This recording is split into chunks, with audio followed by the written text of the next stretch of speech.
Carbonite cold open question of the week, Calvin. Hey, Urs, how's it going? If you could add any character to Star Wars Galaxy of Heroes, but the catch is they're the worst character in the game with virtually no utility whatsoever, who would it be? Just a character in the game with absolutely no utility. 100% Gonk Droid. Gonk Droid, that is the winner. I mean, there's so many ways we could take this. I was thinking that dude from Book of Boba Fett that comes out and just talks and runs his little cart into the fruit stand, his little ship into the fruit. I was thinking, but Gonk Droid is perfect.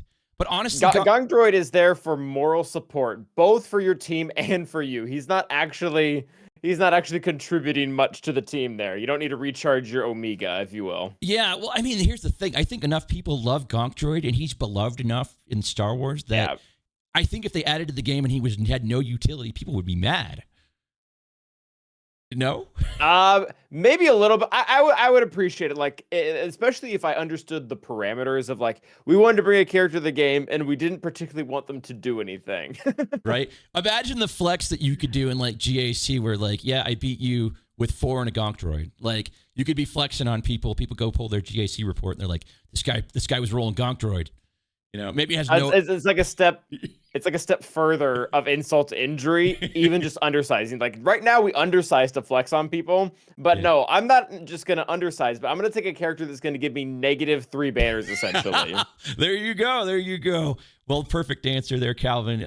Lots to discuss today, guys. We got Padawan, Sabine, Ezra, Space Jesus hitting the Holotables, Baylan debuting in 3s, the Data Mine anniversary stuff, and a Huyang leak. Stick around, everybody. Let's start the show. Ignite your passion and embrace the glow of the Holotables. This is it. Broadcasting live just beyond the Dune Sea, we join the heartthrob of the Outer Rim, Urzatron. Hello, what have we here? Welcome to Love on the Holotables, an absolutely unremarkable yet ridiculous Star Wars Galaxy of Heroes podcast. It's a trap. It's time to lock those S-foils in a chill position and head on down to the big Holotable for all the latest action. This is Red 5, I'm going in.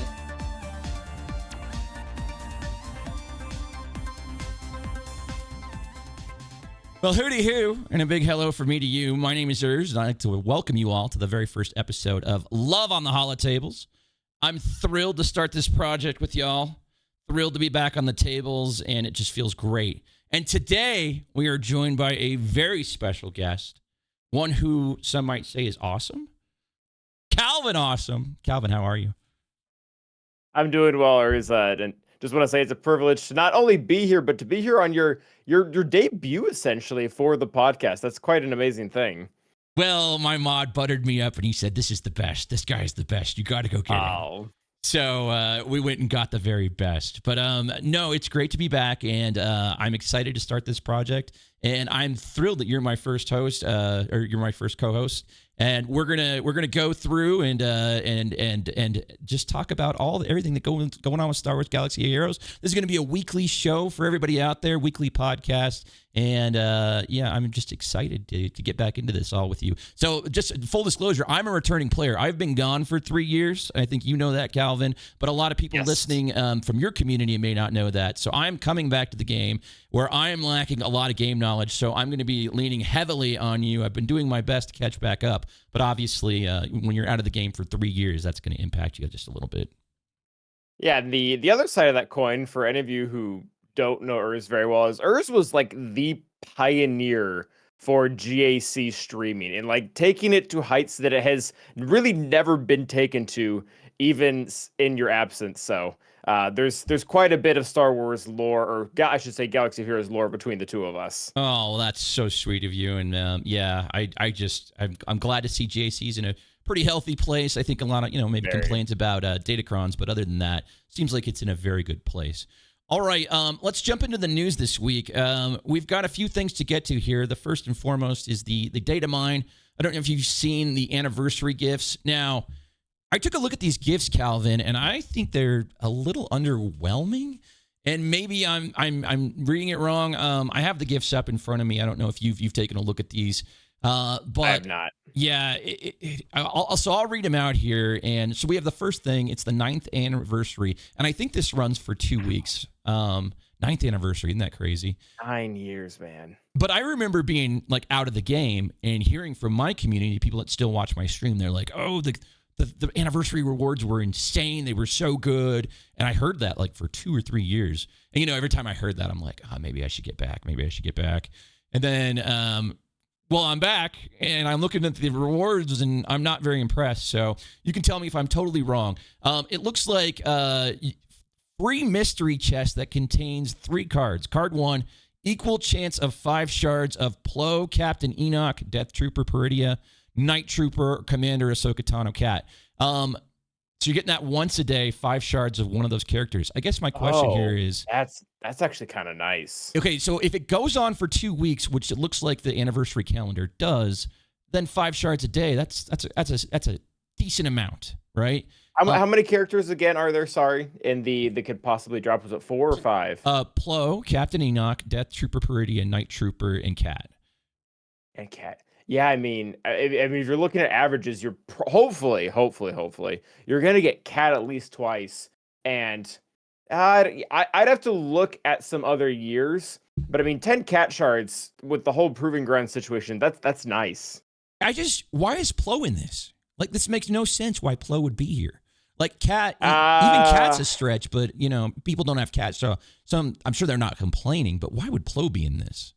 It definitely just seems Ahsoka central. Like, you know, you obviously have Ahsoka herself. You have the 3 characters from her show, and then you have Plo Koon, who was the one who originally brought her to the Jedi Temple. And I'm guessing, and we don't have this, and I'm kind of jumping the gun here, but I have been hardcore predicting, and by hardcore I mean once, that he is going to be in the final requirements for her. So I don't know if that's like a gentle nod in that direction, but also realistically, it's a way to water down the pack. Yeah. So there's that. Yeah, that would make sense. Because this looks totally Ahsoka focused. I'm actually not going after her, so I haven't been paying attention to the requirements too tightly, other than, you know, sort of what I've been hearing. But yeah, that makes a lot more sense to me. Next up in this 3 card pack is just some gear. You get some stun guns, stun cuffs, just some purple gear, and then some Mark III abilities, Mark II abilities, and credits. So I don't know if that's happening for 2 weeks straight or if it's just a few days. They have a calendar, and the calendar looks like it's going on for 2 weeks. So speculation there on my side, unconfirmed. And then they have a bonus calendar, which is sort of their annual Chewie shards. But this time, what they're doing is it's like Clone Wars Chewie, Chewpio, Chewbacca, Zalbar, and Tarful. So it's like all the Wookiees in there, but you're only getting 10 shards on a 14-day calendar of each. So this looks kind of not great, but it's better. Yeah, I feel like that's more of a call out to the Clone Wars Chewie shards of old. Like maybe that's not meant to be a huge economy booster.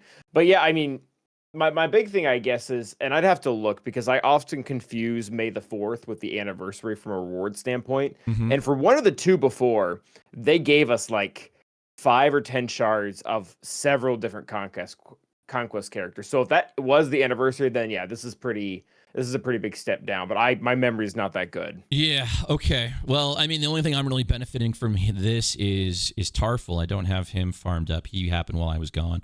But all of these other guys have been in the game for years. But I guess if you're new to the game, that's just a nice little bonus. Free stuff. Yeah, and then they have a web store bonus calendar, which it looks like Cat's in that. I'm not sure. I can't tell the icons, but you're getting a Zeta, you're getting 3 Omegas, you're getting some ship materials, some credits, some random gear, and then 3 Ahsoka shards. It's either Fulcrum or Cat. I can't really tell.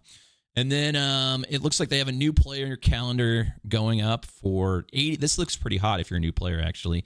80 shards of Farm Boy, 80 shards of Princess Leia OG, 80 shards of Old Ben, Cholo, Akbar, 106, and then some like Mark II, Mark III ability mats. So good stuff if you're a new player. Maybe now that I've read this first thing we talked about, the 3 packs with Plo, Enoch, and Death Trooper, if that goes on for 2 weeks, that's hot. But other than that, sort of underwhelming, but we'll have to see if what I'm speculating is true. Yeah, the Dead Bros pack, that one's actually pretty nice for me. I have Plo and I have Cat, but I'm pretty hardcore on the 3 dead brothers right now, and I will take any of them because I'm refreshing all their nodes. So what would be cool for me is almost really regardless of which one of them I get, I can just or go back a little bit on my refreshing, and I can get a nice profit from this, and maybe get to that new assault battle even faster. Oh, that makes sense. Okay, yeah, and then the rewards on that assault battle are supposed to be pretty insane, right? Yeah, so in the long term, certain things pending. Oh, okay. Okay. Next up, we have Ezra Exiled entering the wild as of today. Have you seen him? Have you tested him? Did you get him? Where are you at with Ezra? So I did get him. I have not done a lot of testing with him. He does have mods. He is R5. I've yet to put on any Omicrons purely because what I believe will probably be his best one long term is going to be the unique. But the issue is it's so central to the Spectre faction, and we don't really have any other way to utilize that right now, especially considering he will likely be under a Ray or a JML lead just with the way his factions turn out. But I think he might cause some issues. I think he might do some fun stuff. Probably not wildly game breaking, where you'll want to pull him away from Ahsoka once we do get her, but we don't even have her kit yet. But yeah, he'll add a little bit of flavor to this upcoming season. I'm not 100% sure what I'll do. I might just put him up with Ray for the first week. I'm not like, oh, it's gonna be the best thing ever. But at the same time, why not? It's 1 week.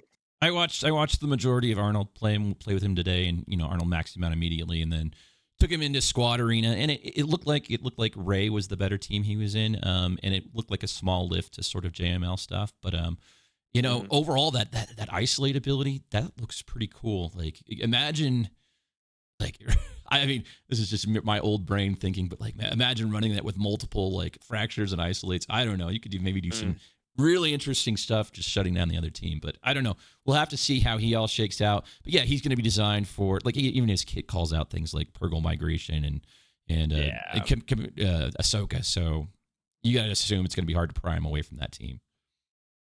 Yeah, we're guessing too that a lot of the even like the names of the abilities that are coming to like Exile, there's going to be synergy there where she's going to give bonuses to characters who are exiled, or maybe she's going to remove some of the negative effects from them or allow them to pass it quicker. We've seen this kind of before with both Maul and Cat, where there have been certain like nesting doll elements in their kits where, like, why are we giving an insta kill to a character that has an 8 turn cooldown, and then JMK comes around and is like, say no more, fam. Yeah, and then pairing it up with snips and then just supercharging that thing. Yeah, that would make sense. Okay, so Ezra in the wild, I actually think he looks cool. I wasn't a huge fan of him on the show, but seeing him in the wild, seeing him doing these, I thought they nailed this character in the show. Like, I thought he was maybe like the most well done. I like his character. I like the actor. I like how he was portrayed. I guess I didn't like. There was just some things like him showing up in the stormtrooper armor at the end. I don't know. I just have some gripes with the show overall, but the actor nailed it. The actor was fantastic. Oh yeah, he really. I feel like that's a little bit hard to get down a cartoon character. Like, it was one thing for Ewan to kind of like memorize Alec Guinness's mannerisms from the original trilogy, the prequel trilogy. Getting a cartoon character, man, it's hard, and I don't. It's even a little bit hard for me to blame the actor when they can't necessarily get it quite right, because I'm like, man, it's pixels, dude, and it's not even like. Yeah. Well, if you look at all Unreal of them, Engine 5 pixels, like, yeah, if you look at all of them, like, they all did, like, Sabine, Hera, they all did cartoon characters, and he did the best job by far, I think. Yeah. I think the only one, and we don't keep like have a whole podcast on this, but I was a little bit let down by Hera's portrayal, and I think that actress is great. I've loved her in multiple other things, but I have a hard time looking at that character, mannerisms, tone of voice, everything. I'm like, this just doesn't seem like Hera. Like, this, like, Ezra looks and acts like Ezra. Yeah, Sabine. Yeah, No, it's Ewan's wife, isn't it? Is it, what's her name? Margaret. Correct. Yeah. Yeah, I can't remember her name, but yeah, I don't know. I think he looks really cool in game, and I'm excited to get him. It's going to be a little bit before I get him because I'm not quite red crating again, but working my way back up. All right, let's go into Sabine's kit, which calls out Huyang. Did you hear about this? I did not hear about this, no. So apparently the unique, if you dig into the unique on SWGOH.GG, you dig into the unique. Yeah, if you dig into her unique, it references Huyang for something or other in the unique ability. If you go down and search in there, so all but pretty much confirmed that Huyang's coming to the game, and I would probably speculate that it would be probably in the next week or two, right? Do we know what the next marquee schedule is? I mean, when did we get Sabine last week? Can I get a Huyang? Sorry, I had to do that. Yeah, Huyang. So yeah, I think we got her. What is the normal marquee schedule these days? Is it every other week? Is that what it is? It varies a little bit. I think that is probably the more common one, is every other week now, and especially I think with Baylan out of the way, they're probably looking to go full steam ahead on all the rest of the Ahsoka Rex. I mean, I would guess somewhere around there, but I'm honestly, I don't pay attention too much to the cadence, just because I kind of let the cadence tell me what to do, if that makes sense. Right, that makes sense.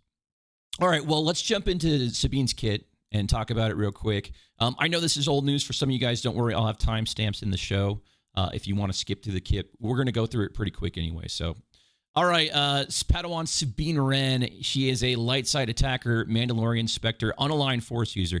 You know, Calvin, I coming back to when I left the game, unaligned Force user was just becoming a thing. And now that I was like, that's the dumbest tag ever, you know, just kind of like stupid. Unaligned Force user, that's the best they could come up with. And now I've come back to the game and I'm like, well, look at all these unaligned Force users. They're everywhere. Dude, now. They're everywhere. I think they did quite a few retroactive ones, which some of them were a bit. I mean, some of them just kind of functions as datacron tools, kind of like CLS. Yeah, like that's the only way that's typically relevant. But dude, it's huge now. Yeah, I looked at it and I was like, wow, this has really grown.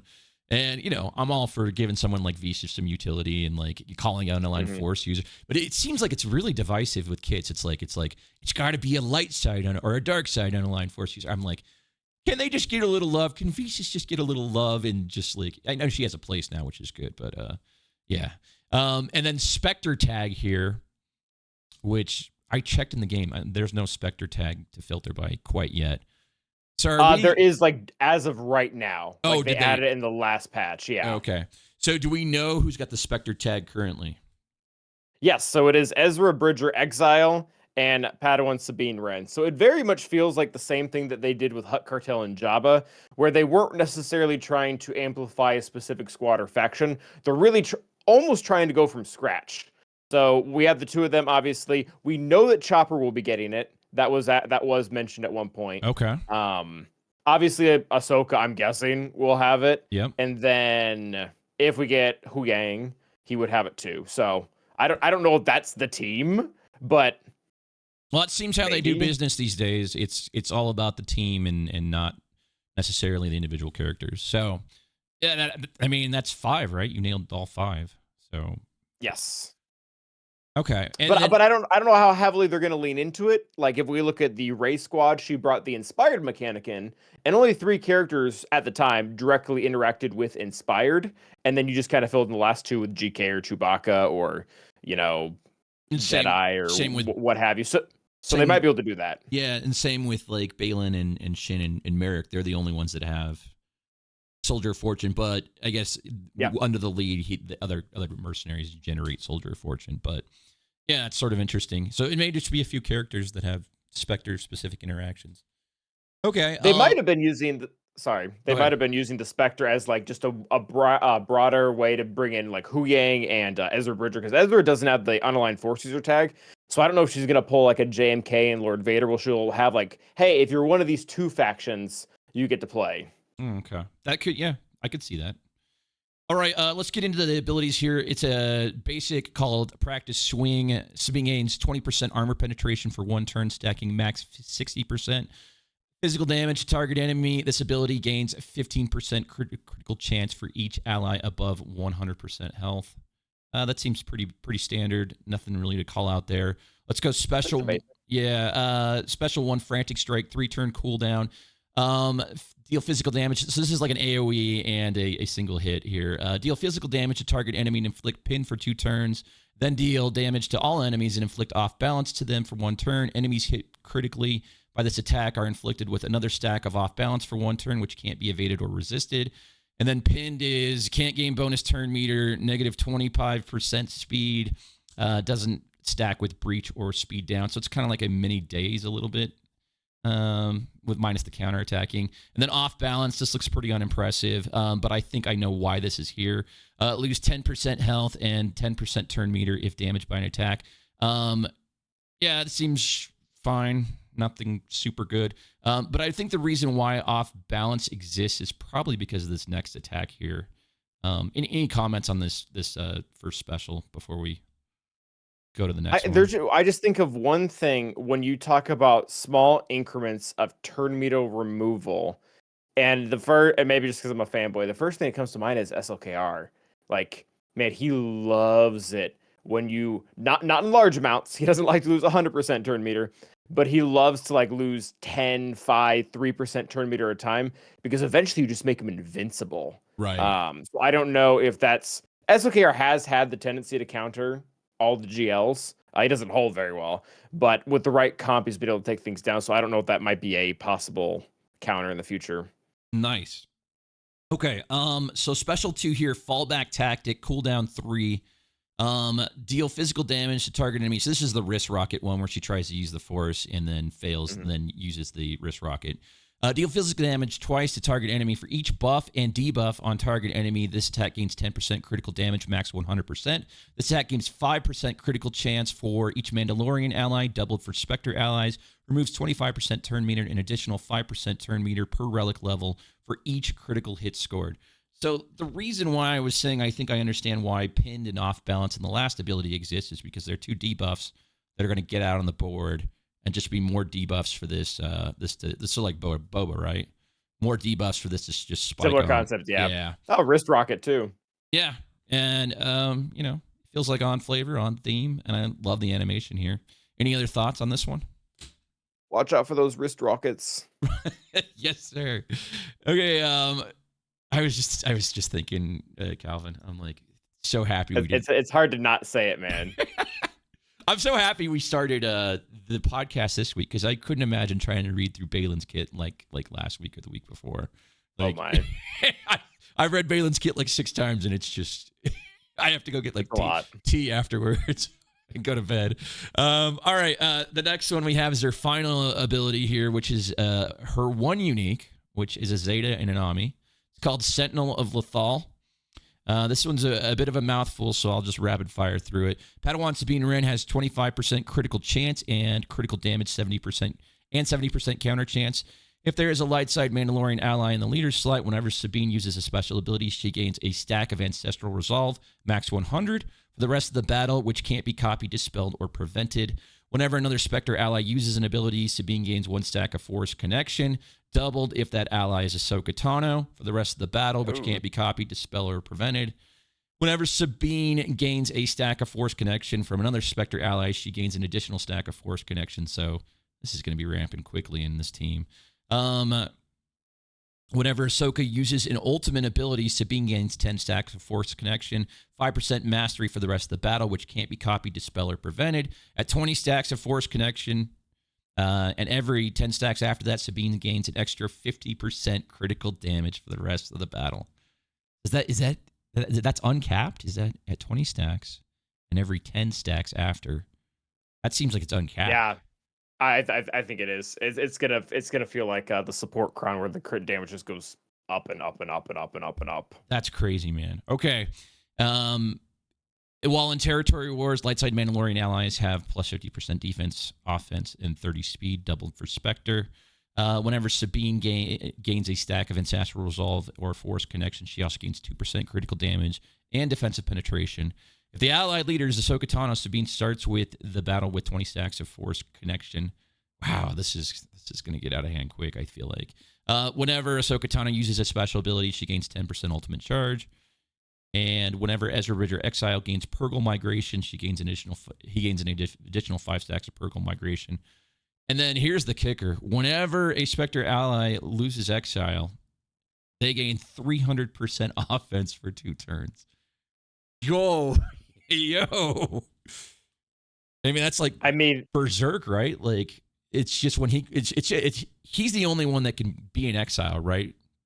Or does he? As of right now, I think so. But we heavily have the impression that it's going to go to others once we get Ahsoka's kit. Well, if you think about it, he can exile the enemy too. But yeah, he can exile the enemy, but that doesn't make sense, right? But if you think about it, in the show, they sort of swap places, right? He's in exile, and then they get exiled. So you would think there's going to maybe some switcheroo mechanic happening with Ahsoka. So it does have, and Ezra's kit, it talks about Allard Spectre allies that have that gain or lose exile. So that should be happening, yeah. Okay. Yeah, this looks incredible. Obviously the most cost resource-ive GL out there with the Ahsoka, right? How many Relic 9s is this for 3 so far. 3 so far. I'm guessing it stops there, but we still have 4 more. Okay. Are you going for this? Did I ask you this already? Are you going for this? Yes and no. I'm pretty much never a day oneer unless your name is Jar Jar Binks. But I'm going to town on it. Like, I've got the Dead Bros right now. I'm double refreshing Enoch, single refreshing Death Trooper, and then Night Trooper just going as normal. I'm trying to line them up to be able to hit that assault battle that I mentioned earlier. And then once good old Sabine here and Huyang or whoever is going to be a new requirement, I'll be double refreshing all of them. That kind of works for my crystal income, and it doesn't completely break the bank for me. So, I will get her, but I don't know how. It'll depend on what nodes Sabine or what nodes Huyang, again, assuming he's coming, end up going on and whatnot. But I'll probably get her 2 months afterwards or something like that. Okay. Yeah. I just got Baylan, and my community graciously helped me with that. So this is not. I've got so much to do with the back end of like old stuff. Like, I got to get my fleet shored up and things like that. So this is not even a consideration for me. If this was like a new fleet coming out, I'd be all in for this. But this is just out of my realm right now. It's a lot of new stuff. Yeah. And man, R9s, I'm not sure where you're at and if you want to talk about it, but like R9 still is not like widely accessible. Like, I have them because I haven't spent them in years. Like, the only R9s I have are requirements and I think 2 GLs. Oh, and Jar Jar. Yeah, the only R9. Yeah, the only R9 I have is JML, and that's just because he's a tank, and that's like one of my only GLs. I have him and Lord Vader, and that's like what I have to use to be able to counter like JMK. So that's the only R9 I have right now. Oh, I lied. All my Gungans are R9. Okay, my bad. All right. Before we get to GAC recap, this is just something I want to ask everybody that's going to co-host this show. Is what are you buying packs? Like, what packs do you buy if you buy any? So like cash packs or like crystal packs? Either one. So I don't really buy any of the cash packs. As far as the crystal packs go, I mean, I haven't bought anything recently, but one of my go-tos is absolutely has to be the Carbonite circuit board one that'll come into the store every now and then. I think it's like I'll get it wrong here. I think it's like 600 crystals per drop or whatever. And I've actually run the math on it, and the average amount of Carbonite stuff that will drop for it is actually a better value than for you to take your 50 crystal normal refresh energies and go run one of like the better value nodes. So it's just a great value. If you have surplus crystals beyond your energy refreshes, it's a really strong one to go after, assuming that is a bottleneck for you. And it is a bottleneck for me, absolutely. That's the base level relic material Carbonite circuit board, right? Is that correct? That's the very first one. Yeah. Yeah. So I run light side 1D on that, and is that the best node for that? What node do you run when you? I actually don't, because that pack covers it for me fully. Got it. I am under the impression that yes, 1D, and then I believe there's another one that kind of meets it. There's a debate, but there's not really. I think they both come out to the same amount. Yeah. On average. Okay, awesome. All right, let's turn to the next segment here, which is GAC Recap. For starters, Calvin, what league are you in currently right now? So I am currently in Kyber 1. Wow. Having a grand old time. Give a round of applause for this guy. He's hanging with the big boys. Well, that's awesome, man. And did you see Baylan at all in these matchups this week? Yes, yeah, I saw Baylan out of 2 of my 3 matches. And dude, he is if you don't have one of like the big gun teams to take him out, he is a force to be reckoned with. Like AoE armor shred and that big flip he does. Yeah. Holy crap, that's scary. Yeah, I was able to use my Baylan. Mike Baylan's, unfortunately, he was only G12 for this week, but he's now R5, and I was able to use him, and he did work at G12. So, and I don't even have all the bells and whistles on him quite yet. I think I need one more Ami, and then he'll be finished up. So I'm deciding if I'm going to take him to R9. He's a tank. He would benefit greatly from it. He's a tank. Yeah, and I mean, it's early to say, but from what I can tell, he's probably going to really, really like protection. A lot of tanks end up being health oriented just because it's more of a health game than it is a protection game. But since he doesn't have any immunities to max health damage, I have the suspicion, don't go crazy, but I have the suspicion that he's genuinely going to want protection from that R9 upgrade, which he gets extra of since he is a tank. Okay, so something for me to consider as I'm planning out my next R9. But yeah, okay. How did your week go? Did you finish 2 for 3, 3 for 3? How did you do?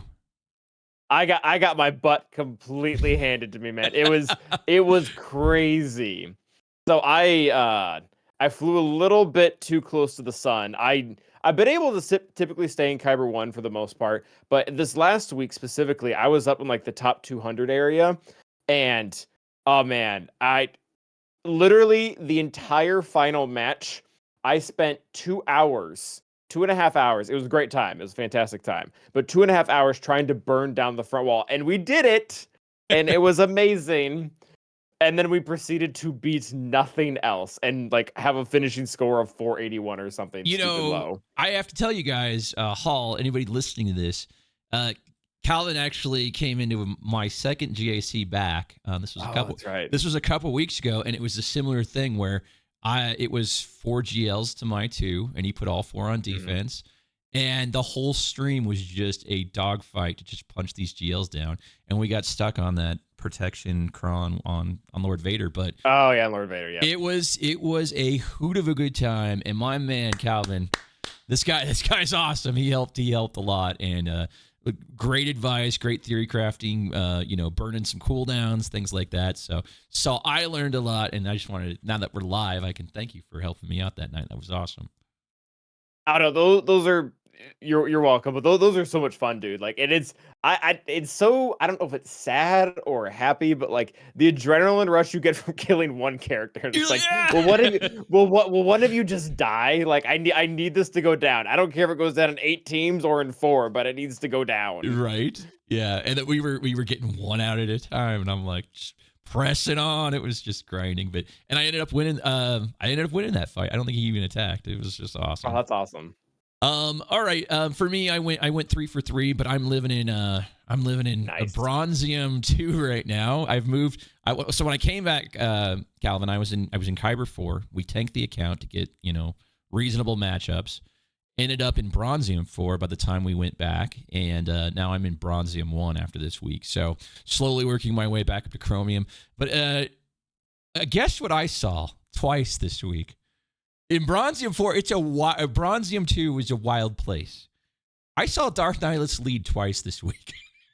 Oh my goodness. I was going to go the opposite direction of like, oh, Great Mothers or something like that. Oh, I was the guy with Great Mothers. I was the guy putting Great Mothers out there. But no, man, that's wild. Darth Nihilus lead, I saw it twice. I'm like, okay, this is a different world than these guys are used to. And all of your exposed damage characters like Resistance Pilot were like, now is my time. Yeah, we got Major Tom in on one of those, and Major Tom just went to town. All right. So that is GAC recap. One quick question before we move on to the next segment here. Did you have any notable defensive holds, or did I have any notes? Anything that you want to call out that you were like, oh, I got a hold. That's interesting. So I'd be a little bit remiss if I didn't, brag about my Gungans and whatnot, because they actually, they do hold versus some things that people kind of wouldn't expect them to. So that's always really exciting for me. I believe, it was my second match. So I've been putting down Tarpals instead of Phalanx as my third, because a lot of people kind of see it. They think it'll end up being a freebie because you can just go right after the shield generator. And the 3 of them can actually hold up pretty well. So it defended off against Starkiller, as well as like a Jedi Knight Revan, Jedi Knight Cal team. And granted, I don't know if either of those counters are supposed to work anyways, but they stood victorious. Oh, that's incredible. That's incredible. I think the only notable hold I got was my Mon Mothma. I got that bundle that has Kyle in it. Someone got me the Starkiller bundle. And my Mon Mothma team held with Kyle. I was like, all right. But other than that, it was pretty straightforward. And favorite offensive team while we're here. What is your favorite team to run in GAC? So I'll give you this week because I feel like it does go from time to time. But I've like finally come over to the dark side and done things correctly. And like I love Night Sisters. Like they have bailed me out of, and I know I lost most of them, but they got some really significant kills in all 3 matches for me. Even in round 3, when due to my own irresponsibility, I had to use Marin with Esselcare to beat the Single Mothers team. I was able to use my leftover Night Sisters to take down Corsantin and a Jabba team. So like we're doing things in all types of places. So my favorite for this week is gonna have to be Night Sisters. Oh, nice. Well, my favorite right now is Baylan, just because he smacks seeing him hop over there and just club the guy with his saber. I just loved it. All right. That's GAC Recap, guys. Let's move on into our next segment here, which is called Community Mailbag. And this is where we have a question from the community come in, and I'm going to ask it to our guest today. This question comes in from our very own Free88, and they ask, Dear Calvin, what is the Dear Calvin, what is the 1 or 2 top resource management tips you would give someone who wants to be free to play and wants to compete at a very high level in GAC? Yeah, so the number one thing, I'm not sure, I'll have to think about the number 2, but the number one thing from a resource management position, if you want to get ahead, you have to play the long game and do your 50 crystal refreshes amongst your normal energy, your mod, and your fleet as you are able. I know that not everybody has 450 crystals a day, depending on where you are in GAC/Fleet Arena. But that is the gold standard. That is how you get ahead. And it's so deceptive because you always, you go and you do 5 sims and you get 0 shards. And the way that your mind is built to react is, this is not fruitful. I'd be better off just buying the shards. And that's, from a data perspective, on average, that will sink you. Like, that is not efficient. Like, you have to play the long game. You have to do it every day. If you get 3 shards the next day, you've essentially recouped it based on the fact that it's typically a 33% drop rate. And then the same theory can mostly be applied to both mods, as well as fleet energy is very important for not only characters, but also Gear 12 pieces, and then eventually even Relic salvage. So that really is the gold standard. You can lump Canteen in there too, but Canteen is 100 crystals. So that should be where all your crystals are going for the vast majority of the gameplay, especially if you're free to play. It makes sense. What about the player? When I say the player, I'm referring to myself, who isn't getting fleet payout and can't afford those refreshes. I'm in an ancient shard. I'm in a January 2016 launch shard, and the fleet shard. Oh, yeah. Goodness. So like we have a Leviathan left and right. It's 50 Leviathans, and my best fleet is Nego with a 6-star Marauder. So what do you say to the player that like, something has to give, right? Like, there's so much to farm, so much in Cantina now. Like, what are you prioritizing? Because it's like, well, you want to get good in fleet. You want to get a fleet that's functional so you can get paid. I mean, that seems like it's the priority number 1. But I mean, if you're strapped, what is your priority for those? Like, what are you, when you're spinning? What types of energy? Yeah, so for you specifically, if you are in that position where you have 50 Leviathan, and even if you get Leviathan, you're fighting like tooth and nail. I don't want to say give up, but like, I would search for other avenues to leverage more. Like, making sure that you're getting, especially like raid currency. Like, are you in a good guild? Do you have a team or 2 built up that can get you to at least like a bare minimum box? Making sure you have all the assault battles on farm. The issue is there's no real way to replace the crystals from fleet other than purchasing them. Like, the only other area is Grand Arena. And Grand Arena, I mean, you can do as well as you can in it, but most people will eventually hit a limit.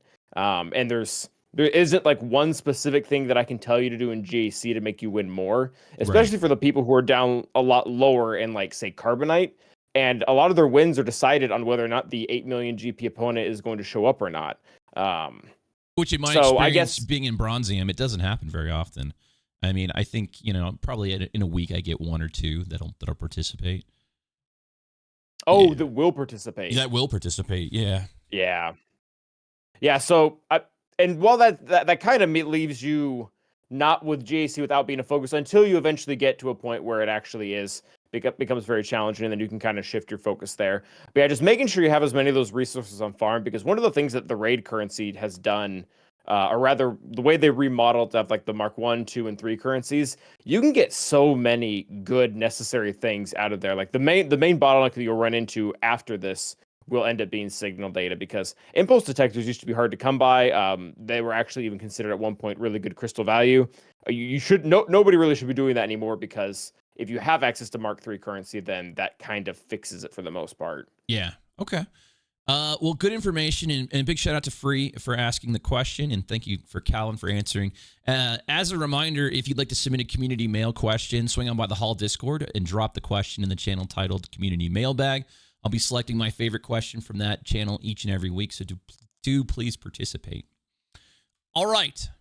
We're getting into the fun part of the show here, which is called Maximum Firepower.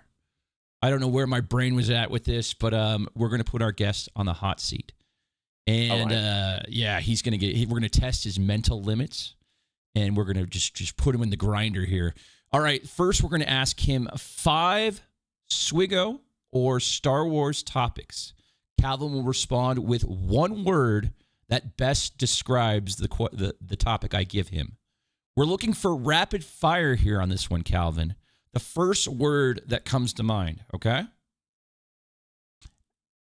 Next, I'll ask Calvin to finish a controversial statement. I wrote a sentence. He's going to finish the sentence. Lastly, Calvin will have 35 seconds to, we'll space these out, so don't feel like this is all happening at once. Calvin will have 35 seconds to guess a randomly selected character or unit by asking me a series of yes or no questions. And you cannot have the game up. I need to see your hands in the air, sir. So, Calvin, I just have one question. Are you ready? I'm nervous, but yeah, I am ready. And this segment is called Target Maximum Firepower. Okay, here we go. One word response. Number 1, Arnold T101. Go. Amazing. Number 2, Naboo. Go. Dream. Number 3, The Acolyte, the show. Underrated. Number 4, Ebon Hawk in-game.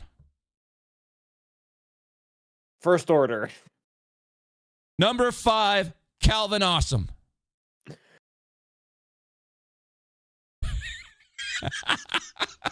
Efficiency. There we go. There we go. All right. So Arnold T101, you said amazing. Is that correct? Yes. I would agree with that. Yeah, he's amazing at what he does. Like, he genuinely is. The man is an absolute workhorse and untouchable. Number 2, Naboo, you said dream. I think most would say Padme. Most would say the dream. I can see that. Dreamlike, picturesque. Am I supposed to like explain these, or is it better to leave it to the imagination? Just leave it to. I just want to comment on this. That's good. You can elaborate if you wish, but dream's good. The Acolyte, the show, underrated. We're not getting a season 2 of Acolyte. I actually thought the show was underrated as well, but I could see why a lot of people hated it, and they didn't stick the landing at all, in my opinion. Yeah, there were definitely some major flaws with it. I thought there were some definitive redeeming parts to it, though, and like I just hope that at some point in time we get to finish Kamir's story. Like I fell in love with that dude. Like, and to finally get to really see like the Sith apprentice angle, amazing. Yeah, Manny Jacinto was. I mean, I'm a straight guy. That dude's super hot. Like, I was like, wow. Yeah. No, I thought the show was I thought the show was a little hated on, a little too hard for the narratives around it. Yeah, but, it was. Yeah. I did enjoy the show, and you know, I was sort of pissed at how they ended it and how they used some of this, you know, like what's his name? I'm drawing a blank. The guy hiding in the cave. The main Jedi, yeah, right. Yeah. Yeah, the character development was here because was really weird for him because it was the plot twist and his character development at the same time. So it didn't really work well. Yeah. Evan Hawk, in game, you said First Order. Is that what you said? Yeah. Does that even run with First Order? It's the only fleet I've ever used it with. I thought you used Evan Hawk for like, I don't know. I use it to when I was using First Order versus like say Negotiator, and I need to pull Jedi Anakin out of stealth after he went under. I think you use it in the it's used in First Order versus Executor as well. Okay. Yeah, because like I'm farming Radis requirements right now, and it's like a requirement for Radis, which is like the weirdest thing. Yeah. Okay, and then Calvin Awesome, you said efficiency. I think I could agree with that. I'm surprised you just didn't say awesome. Your name's Calvin Awesome, not Calvin Efficiency. All right, next up, the next segment here, or the next part of this is finish this sentence. If I could delete any character from the game, it would be ... Am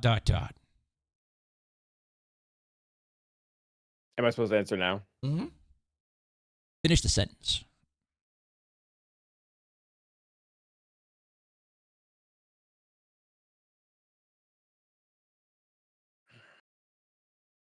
Man, this man is struggling right now. He uses everything. Ugnaught? Ugnaught, yeah, he has no purpose. He is basically the and they can like replace him with Melch or something better. I don't know. Yeah, it's tough, right? Because most everything has a use, so you might as well just take the safe answer and just say something that has no use. Some of them have novelty too, like I could say Tebow, but I'm like, then it'll be really weird when we talk about the original Rancor counter. Oh yeah. If people ever do that, yeah. Yeah, okay.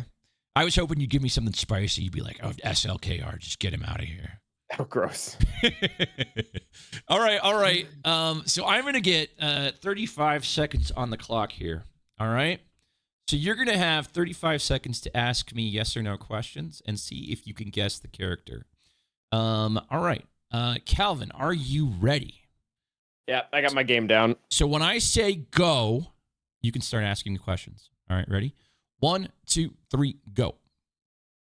Are they light side? Yes. Are they a scoundrel? No. Are they Galactic Republic? No. Are they Jedi? No. Are they Resistance? No. Oh my god. Are they a tank? Yes. Okay. Are they a rebel? Yes. Are they a rebel fighter? Yes. Is it base? It is base with 2 seconds left. Yikes. Oh my god. He got it with 2 seconds left. Good job, man. 35 seconds. That was dead on. Oh, sorry, my.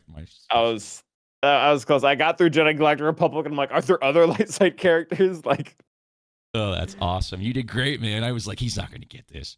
So 35. I was like debating as 40 seconds, 35 seconds. 35 seconds was perfect for someone like you. All right. That was incredible. There's no better way to end the show. Well, a big thank you to my guest, Calvin Awesome. He is indeed awesome. Calvin, do you have any plugs you want to get to? I mean, yeah, if you guys want to catch me on YouTube, you can find me at Calvin Awesome. We do a lot of videos based around efficiency. I'm trying to work on one right now for return of investment on the new assault battle for the dead bros like Enoch and Death Trooper and Night Trooper to see how far you need to take them and how long it'll take you to recoup those resources, assuming you don't use them for anything else. And then you can always catch me on Twitch and YouTube for my GAC live streams every Sunday, Wednesday, and Friday at 6 p.m. Eastern Standard Time. There you go, everybody. Give this man a round of applause. Leave a comment down below. Let him know how amazing he is or awesome he is. You can catch me on Twitch 4 times a week with Performance GAC on Fridays. The ultimate grand arena party, baby. The Hall Alliance is always recruiting, so let us know if you need a guild. Follow me on X or come slum it in that scriff hole, better known as the Hall Discord. I'm around. You can find me. And that wraps it up this week. Manifesting you all health, happiness, and the most potent drop rates possible. Get to your ship safely, and I'll see you out on them holotables. Good night, everyone. If you enjoyed this episode of Love on the Holotables, be sure to show your support by liking this content and leaving a comment wherever you get your podcasts. Also, consider joining the best Star Wars community at discord.gg/urs or attending a Hall livestream at twitch.tv/urs. Thank you, and remember, the Force will be with you always.